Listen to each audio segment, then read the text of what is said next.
I saw you post the other day, you was like, yo, when I hit that 100 million, I'm gonna put it on the gram. Yeah, I'm gonna post that. I gotta let people see how that look. Yeah. Like nobody never showed me how that looked when I was poor, so I ain't had dreams or aspirations of that. As I got on the music and shit like that, I used to think like $1 million just was like the world. Even $100 million, some people that ain't the world, but to where we come from, that's like extreme wealth from the levels that of poverty we come from. I like everything you're doing, man. I feel like you've really found your purpose. Yeah. You know, you let me hear a bunch of records just now. Like, how much does your new music reflect what you stand for right now?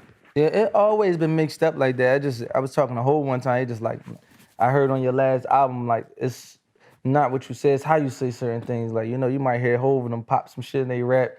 I forgot what he said, some shit that was like through a hands-free, some shit like that. I still don't know what that is. I I don't know what hands-free is, but he said he was get you touched through a hands-free. Yeah. But, you know what I mean? It's the way he said it. The way I would have said it, yeah, I would put a check on your head. Like, there's just different ways, like how you deliver art and you deliver it to people when you get to certain levels and you're growing and you're trying to reach the masses. So I think this year I got good advice. I'm 32, grown a little bit, so, you know, it's kicking in. That comes with experience and education, though, right? Yeah, hell yeah. Getting education from one of the greatest rappers, well, the greatest rapper in my book. Mm-hmm. You getting a class, getting information straight from him, as experiences that I went through at this age, so yeah.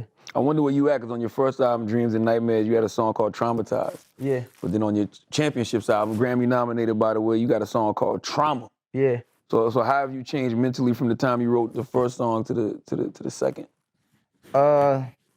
The first one, like the first song of Trauma, I'm sick. I'm in the hood. I got the hood mentality. Like, you know what I mean? I kill anybody. I do anything just for the dumbest reasons.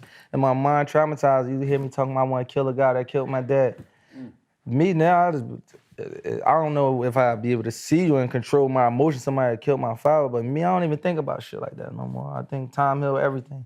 It ain't on my agenda to do, but as an 18-year-old kid, 19 years old, probably, when I wrote that rap, that was my mind frame. That was what I was feeling. So I think over like growth and shit like that, I changed. It's just different situations.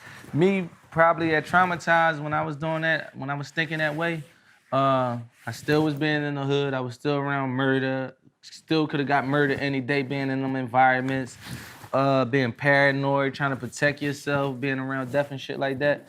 I've been out the hood kind of a little more for the last few years, so I don't have the same type of mentality fully, but it's still there.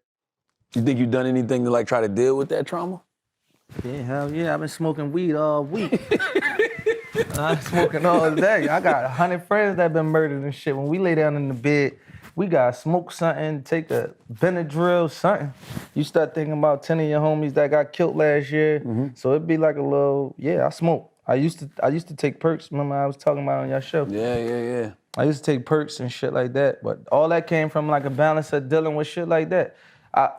We just got a kid out of jail.